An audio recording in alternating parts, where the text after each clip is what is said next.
Oke, saya lanjutin yang tadi saya bilang terakhir sebelum keputus. Jadi kantong semar ini termasuk namanya insectivora.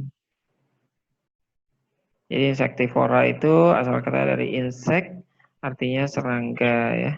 Jadi dia termasuk pemakan serangga. Kalau yang lain bisa juga sebenarnya kayak tikus, dia bisa mencerna tikus juga gitu. Tapi bedanya ya mungkin tikusnya nggak sengaja kepleset terus masuk ke dalam. Nah, seperti itu. Ya, itu namanya kantong semar. Jadi itu ciri-cirinya. Sekarang kita lanjut ke tumbuhan berikutnya. Tumbuhan berikutnya yaitu Venus. Tumbuhan Venus ini disebut sebagai flying trap namanya. Kadang disebut sebagai flying trap. Oke. Jebakan. Ya, jebakan untuk hewan-hewan yang terbang atau serangga. Nah, kalau ada yang pernah main game Super Mario atau Mario Bros, nah ini salah satu yang keluar dari musuhnya itu dari pipa. Nah, ini namanya flying trap. Dia dapat menjebak serangga. Nah, caranya jebakannya gimana, Kak? Ini ada serangga masuk di tengah-tengah sini. Nanti dia akan menggetarkan bulu-bulu yang ada di sini. Nah, bulu-bulu ini yang dianggap oleh Venus sebagai rangsangan. Rangsangan bahwa, wah ada mangsa nih, jadi lengan dari daunnya ini akan menutup, jadi seperti ini. Nah, sehingga nanti mangsanya ini akan terjebak. Akan terjebak terus sampai dia akan lemas, karena tidak bisa bergerak dan nggak bisa ngapa-ngapain, tidak dapat makanan, minuman, dan lain-lain, akhirnya mati. Nah, mati nanti akan diserap oleh bagian rambut-rambut halus yang ini nih. Bagian halusnya nanti akan diserap. Sehingga nanti akan mati. Nah, kenapa dia mengincarnya serangga, Kak? Karena sama seperti tadi. Ya, kita tulis dulu ciri dari Venus, yaitu memiliki daun yang bisa menutup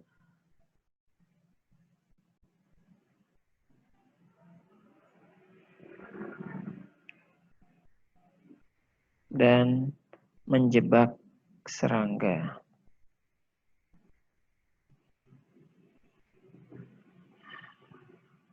Oke, ya. Jadi seperti itu. Oke.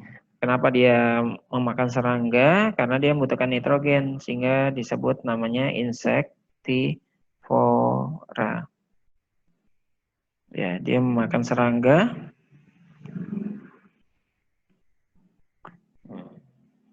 Karena dia membutuhkan nitrogen.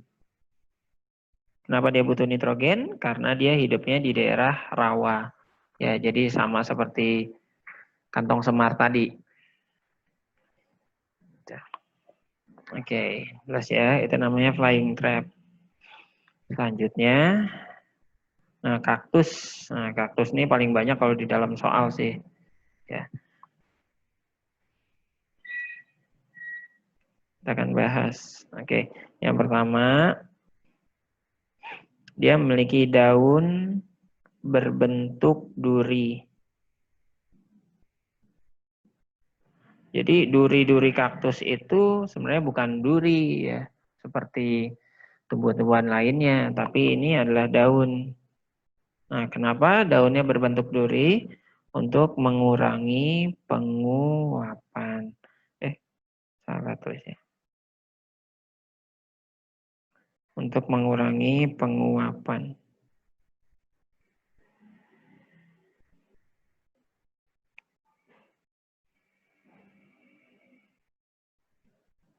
Nah, gitu ya. Jadi daun berbentuk duri ini fungsinya untuk mengurangi penguapan. Kenapa harus dikurangi sih, Kak, penguapannya? Ingat, kaktus itu hidupnya di padang gurun atau padang pasir. Jadi dia hidupnya di daerah yang tandus. gersang, kekurangan air, sehingga dia harus menghemat airnya. Cara menghematnya gimana? Dengan mengubah daunnya menjadi kecil sekali, seperti duri. Nah, gitu. Jadi kaktus itu daunnya berbentuk duri. Ya. Dia biasa disebut sebagai tanaman xerophyt. Ya, tanaman yang hidup di daerah tandus. Selain itu juga ada ya kayak tanaman kurma gitu. Itu juga termasuk di daerah tandus. Oke, selanjutnya ada batang yang berlapis lilin. Jadi batangnya berlapis lilin. Fungsinya apa Kak? Lilin di batang kaktus. Nah, batang kaktus itu nanti di bagian luarnya gitu ada lilinnya. Fungsinya untuk mencegah penguapan. Kalau batangnya berongga, ada rongganya otomatis penguapannya cepat. Kan dia hidupnya di daerah di daerah tandus. Kaktus hidupnya di daerah tandus sehingga harus menghemat air. Bagaimana caranya? Harus dikurangin. Pertama, daunnya harus diubah jadi sekecil mungkin sehingga berbentuk duri. Kenapa? Karena daun itu tempatnya penguapan. Jadi kalau daunnya semakin kecil, otomatis penguapannya juga semakin kecil. Lalu di batang, ini kenapa harus dikasih lilin? Untuk mencegah keluarnya air dalam proses transpirasi tadi. Air kaktus, batang kaktus itu sifatnya untuk menyimpan air ya, fungsinya untuk menyimpan air. Jadi dia batangnya itu besar. Nah, seperti ini, isinya air. Sehingga untuk mencegah dia keluar, maka harus dilapisi lilin. Karena lilin ini sifatnya seperti minyak, tidak bisa bercampur dengan air. Jadi dia mencegah airnya itu keluar. Nah, itu batangnya berlapis lilin. Terus selanjutnya ada lagi akarnya yang panjang. Kenapa akarnya panjang? Nah, yang pertama, ingat dia hidupnya di daerah yang tandus. Di daerah yang tandus, air itu jarang. Jadi kalau di sini ada kaktus, nah gitu, maka dia akan memiliki akar yang panjang. Untuk apa? Mencari sumber air. Jadi akarnya panjang ini untuk mencari sumber air.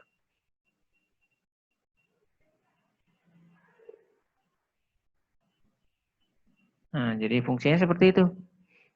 Ya, jadi harus diingat kalau daunnya semakin kecil berarti untuk mengurangi penguapan atau memperkecil penguapan. Kalau daunnya besar untuk memperbesar penguapan. Tergantung dari tempatnya ada di mana.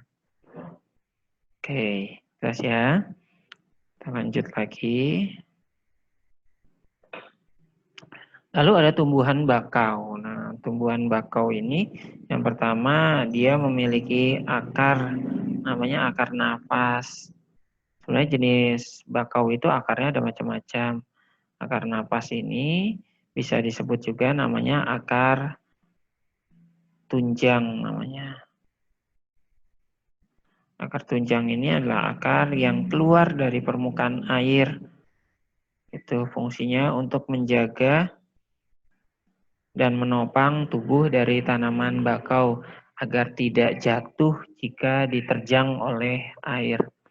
Itu ya. Itu akar nafas. Fungsinya untuk mengambil udara ya di atas permukaan air.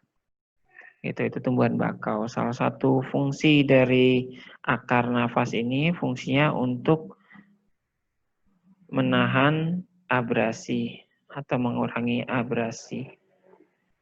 Nah, masih ingat ya, abrasi itu apa? Abrasi adalah pengikisan tanah oleh air laut. Nah, gitu. Itu fungsi dari akar napas pada tumbuhan bakau.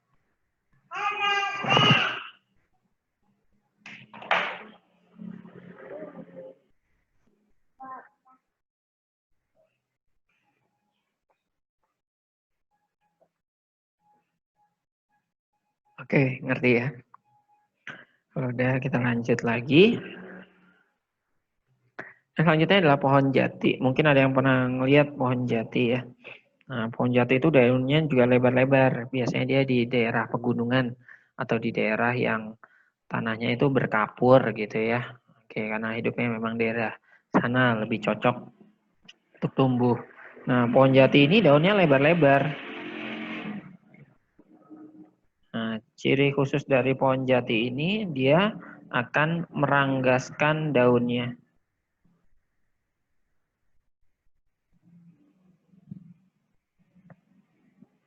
Kak, meranggas itu apa?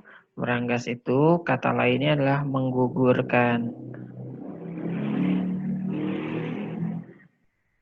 Jadi dia akan menggugurkan daunnya. Oke. Ketika kapan, Kak? Ketika musim kemarau. Nah, ketika musim kemarau ini di daerah pegunungan ini menjadi kesulitan untuk air. Itu jadi karena dia kesulitan untuk air, dia kan harus tetap bertahan hidup dong. Akibatnya dia akan meranggaskan daunnya. Jadi daunnya dirontokin.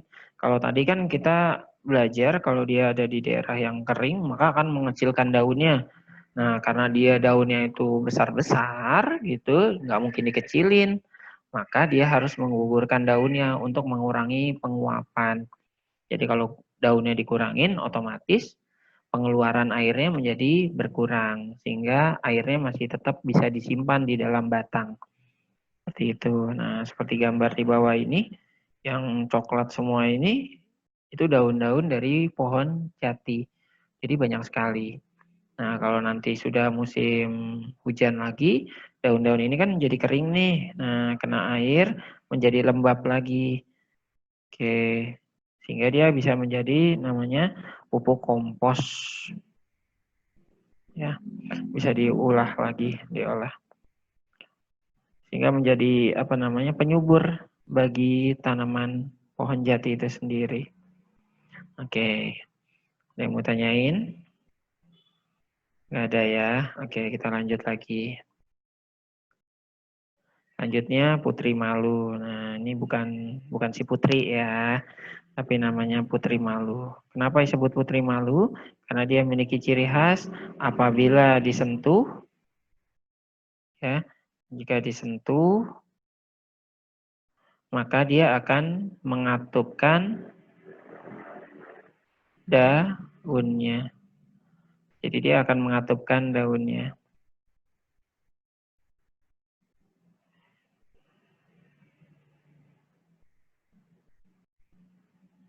Jadi itu ciri dari Putri Malu. Nah, lama-kelamaan dia akan terbuka kembali. Jadi kalau sudah mengatup, jika tekanannya itu sudah tidak terasa lagi, maka daunnya ini akan terbuka kembali. Gitu. Kalau di dalam apa namanya